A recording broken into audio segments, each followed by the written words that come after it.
Good morning students. आज फिर आप सभी का स्वागत है आपके अपने यूट्यूब चैनल लर्निंग ट्यूब में। तो आइए स्टूडेंट्स, आज हम चलते हैं एक्सरसाइज 7.3 क्वेश्चन नंबर 2 की तरफ। तो हमने पीछे वाले वीडियो में इससे पहले पोर्शन ख़त्म कर लिया है। अगर आपने वो वीडियो नहीं देखी है तो मेरे चैनल पर विजिट करके यानी मेरे चैनल पर जाइए और वहाँ से पहले उन वीडियो को देखिए, तब आगे बढ़िए। अब हम क्वेश्चन नंबर 2 का फर्स्ट पार्ट लेते हैं। इसमें 2 पार्ट हैं क्वेश्चन नंबर 2 के। तो पहला पार्ट कहा है बेटा, उसने कहा है, देखो मैं एनसीईआरटी बुक में क्वेश्चन पढ़ लेता हूँ। उसने कहा है निम्नलिखित में से प्रत्येक में के का मान ज्ञात कीजिए ताकि तीनों बिंदु संरेखी हों। अब देखो सबसे पहला पॉइंट आता है हमारा संरेखी। संरेखी बेटा संरेखी कहते कैसे हैं?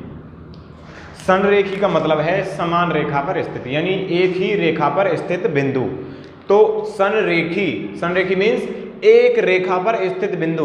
तो एक रेखा मान लीजिए हमने ऐसे ये बना दी, इसे मार्कर थोड़ा चेंज कर लेते हैं। ये हमने एक रेखा बना दी। अब बेटा यहाँ एक पॉइंट, यहाँ एक पॉइंट, यहाँ एक पॉइंट, तो तीनों पॉइंट कहाँ पे हैं?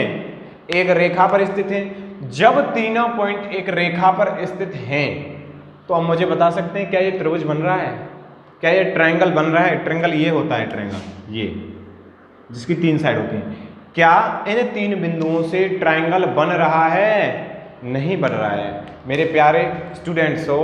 ट्रायंगल नहीं बन रहा है। तो ट्रायंगल नहीं बन रहा है तो यहाँ ट्रायंगल का एरिया कितना होगा? यहाँ ट्रायंगल का एरिया होगा 0। यानी जब ट्रायंगल बन ही नहीं रहा है तो वहाँ एरिया ट्रायंगल का कितना हो जाएगा? 0। तो अब समझ में आया?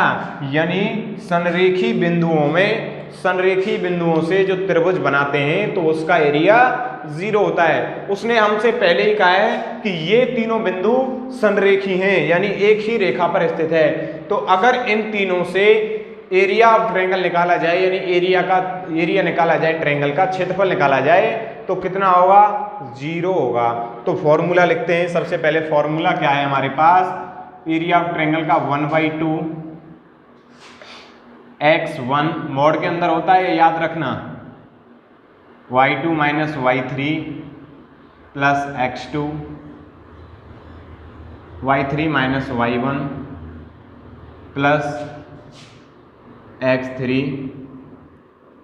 y1 minus y2। देखो फॉर्मूले याद करने की हमने क्या ट्रिक बताई थी? 23, 31, 12। 23, 31, 12। तो क्या ट्रिक थी? 23, 31, 12। x1, x2, x3 तो होते ही हैं। 23, 31, 12 उसके साथ चलते हैं। तो ये बन गया हमारा एरिया ऑफ ट्रायंगल, यानी त्रिभुज के क्षेत्रफल का फॉर्मूला। अब देखो ये हो जाएगा, पहली वैल्यू x की होती है x1, ये x2 और ये x3, ये y1, ये y2 और ये y3। ठीक है, हमको सभी की वैल्यू मिल गई। अब बस फॉर्मूले में पुट करना है। तो देखो फॉर्मूले में जब पुट करेंगे तो क्या होगा? ये हो जाएगा 1/2। x1 की वैल्यू कितनी है हमारे पास? 7। y2 की वैल्यू कितनी है हमारे पास? 1 माइनस y3 की वैल्यू कितनी है हमारे पास? k प्लस x2 की वैल्यू कितनी है हमारे पास? 5। y3 माइनस y1, y3 की वैल्यू k माइनस y1 की वैल्यू -2।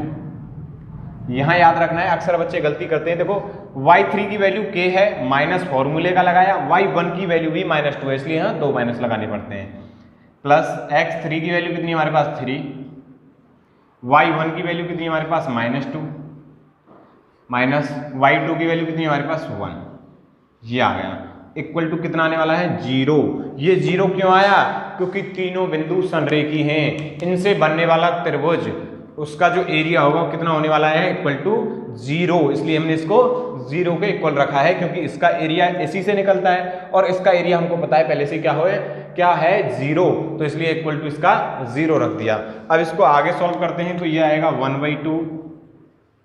7 का 1 में करते हैं 7 माइनस 7 का k में करते हैं 7k प्लस, देखो यहाँ ऐसे कर लेते हैं 5 और ये हो जाएगा k minus minus plus 2 plus 3 -2 -1, ये हो जाएगा -3 equal to 0। 1/2 7 minus 7k plus 5k plus 5 2 10 minus plus minus minus हो जाएगा, 3 3 9 इक्वल टू 0। अब देखो यहाँ क्या हो रहा है, इसका मल्टीप्लाई, इधर जाके क्या हो जाएगा, इसका डिवाइड। तो जब डिवाइड हो जाएगा इसका तो ये सब 0 हो जाएगा, हमारे पास क्या बचेगा, ये सिर्फ ये बचेगा।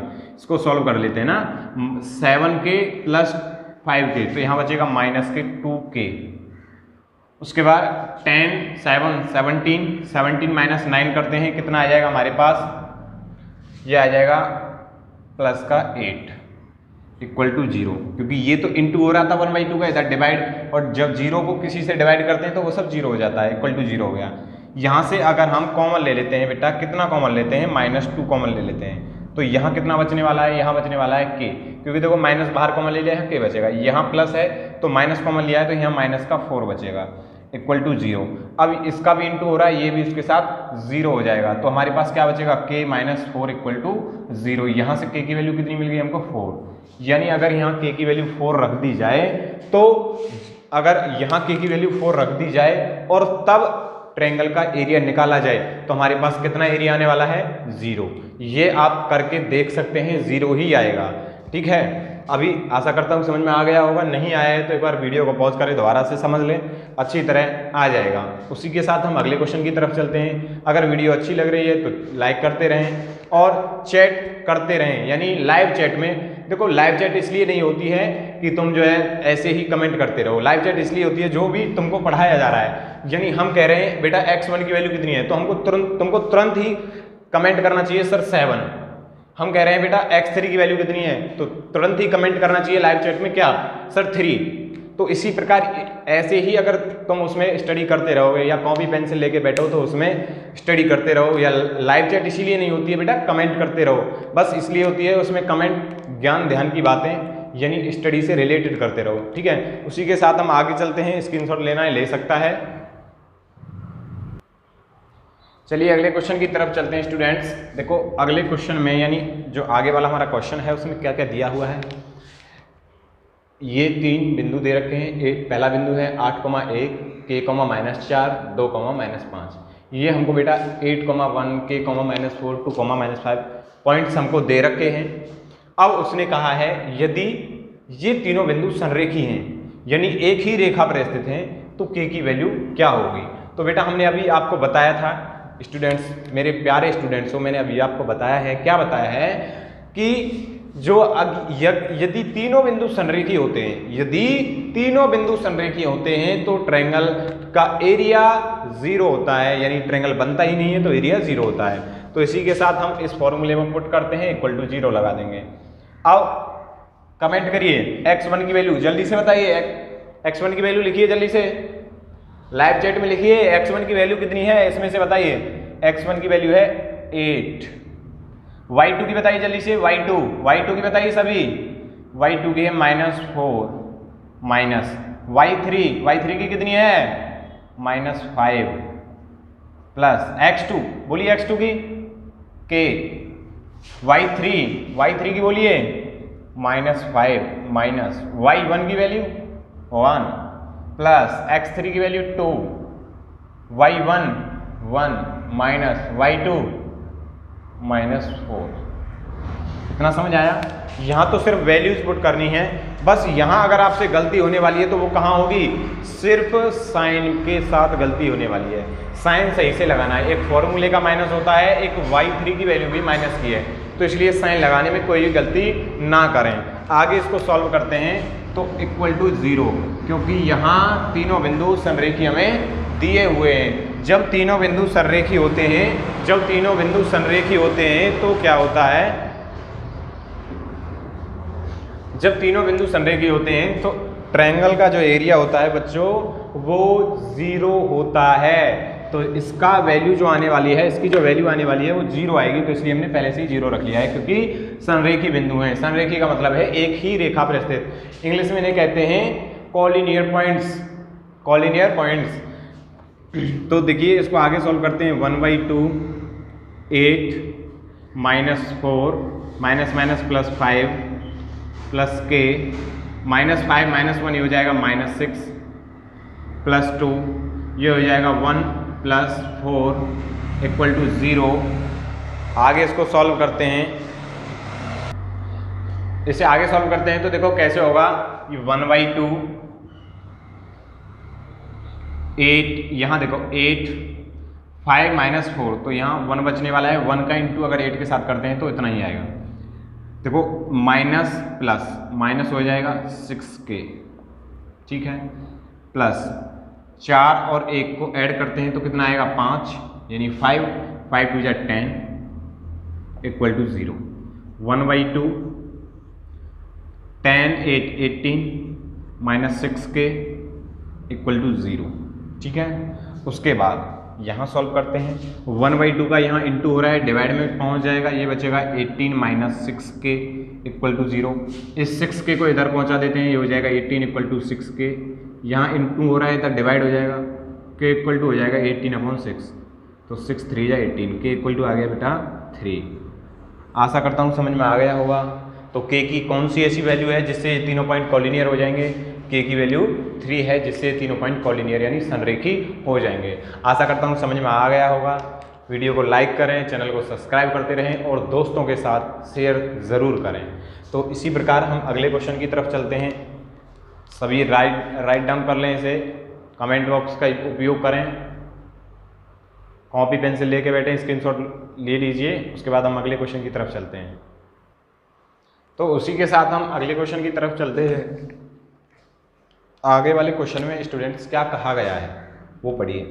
देखो एनसीईआरटी बुक में लिखा हुआ है कि ये एक ट्रायंगल दिया हुआ है आप लोगों को, 3 बिंदु दिए हुए हैं। उसने कहा है इन जो ये हमारे पास साइड्स हैं, इनके मिड पॉइंट में कोई बिंदु हैं, अगर उनको मिला दिया जाए। देखो ऐसे करते हैं, एक इसका मिड पॉइंट यहाँ मान लेते हैं, इसका यहाँ और इसका यहाँ, और यदि इन तीनों को ऐसे मिला दिया जाए। अभी देखो एक बड़ा वाला त्रिभुज दिख रहा है आप लोगों को जो हमको दिया हुआ है, एक छोटा वाला त्रिभुज दिख रहा है। तो उसने पूछा है इन दोनों त्रिभुज के एरिया निकालिए, एरिया ऑफ ट्रायंगल निकालिए। उसके बाद ये जितना भी इनका एरिया है उसका अनुपात हमको निकालना है, बस इतना कहा गया है। अभी देखो हमको इसका एरिया तो निकाल सकते हैं बड़े वाले का, लेकिन छोटे वाले का एरिया निकालने के लिए हमको क्या चाहिए? इसके पॉइंट तो है ही नहीं हमारे पास, तो हमको पता है ये मिड पॉइंट है। मिड पॉइंट थ्योरम क्या कहती है? देखो इसको मान लेते हैं P, इसको Q और इसको R। तो यहाँ लिखते हैं P के लिए, तो P के लिए क्या होगा? P के लिए कौन कौन से 2 पॉइंटों के मिड में है ये? इन दोनों के मिड में ये है, इन दोनों के मिड में ये है। तो इसका x जोड़िए, इसका x जोड़िए, इसका x निकल आएगा 2 से डिवाइड करके 0 + 0, 0 + 0/2, 3 + -1, 3 + -1/2। तो ये कितना आने वाला है? देखो 0 0/2 0 ही रहेगा। 3 + -1, 3 - 1 हो जाएगा 2, 2 से 2 1 बार, तो रहेगा 0,1। तो इसके पॉइंट आ गए 0,1, ठीक है। उसके बाद निकालते हैं Q के लिए। यहाँ लिखते हैं, फिर मार्कर चेंज कर लेते हैं। Q के लिए देखो Q के लिए क्या होगा? Q के लिए Q कौन कौन से 2 मिड पॉइंट में है? इसके और इसके मिड में है ये। 0 + 2, 0 + 2/2, 3 + 1, 3 + 1/2, 0 + 2 2 रहेगा, 2 से 2 1 बार कैंसिल हो जाएगा 1, 3 और 1 4, 4 से 2 डिवाइड हो जाएगा, 2 2 = 4 2। तो इसके आगे पॉइंट 1,2। आशा करता हूँ समझ में आ रहा होगा। उसी प्रकार R के लिए यहाँ लिखते हैं हम, R के लिए दिख रहा है ना आप लोगों को? कमेंट करके बताइए, इस रेड मार्कर से दिख रहा है ना? तो R के लिए बेटा देखो इन दोनों के मिड में है 2 + 0, 2 + 0/2, -1 + 1, -1 + 1/2। तो ये हो जाएगा देखो 2 + 0 2, 2 से 2 डिवाइड होगा 1, -1 + 1 0 हो जाएगा। 0 से 2 को डिवाइड करते हैं, 0 को 2 से डिवाइड करेंगे तो 0 हो जाएगा। तो इसके आ गए 1,0। अब पॉइंट हमारे पास सभी के आ चुके हैं। अब दोनों ट्रायंगल बड़े वाले और छोटे वाले का एरिया निकालना है और फिर उन दोनों का डिवाइड कर देना है तो अनुपात आ जाएगा। तो देखिए कैसे निकालते हैं। फॉर्मूला हमारे पास है 1/2। देखो यहाँ हम पहले लिखते हैं x1 y1, x2 y2, x3 y3। ठीक है, किसके लिए? बड़े वाले त्रिभुज के लिए। यहाँ लिख देते हैं त्रिभुज ABC। ठीक है, अब देखो कमेंट करते रहना, साथ ही साथ मुझे बताते रहना। ठीक है, बोलो x1 की वैल्यू कितनी है? x1 0, y2 minus y3, y2 minus y3, y2 minus y3, 3 minus 1, 3 minus 1 plus x2 की कमेंट करके बताइए x2 की कितनी है वैल्यू? x2 की वैल्यू कितनी है? 0, 0, y3 minus y1, y3 minus y1, 1 minus minus का 1, 1 माइनस माइनस का 1। ठीक है, क्योंकि देखो एक फॉर्मूले का माइनस है, एक वैल्यू ही माइनस की है। x2 की होगी। x3 की वैल्यू कमेंट करके बताइए x3 की वैल्यू कितनी है?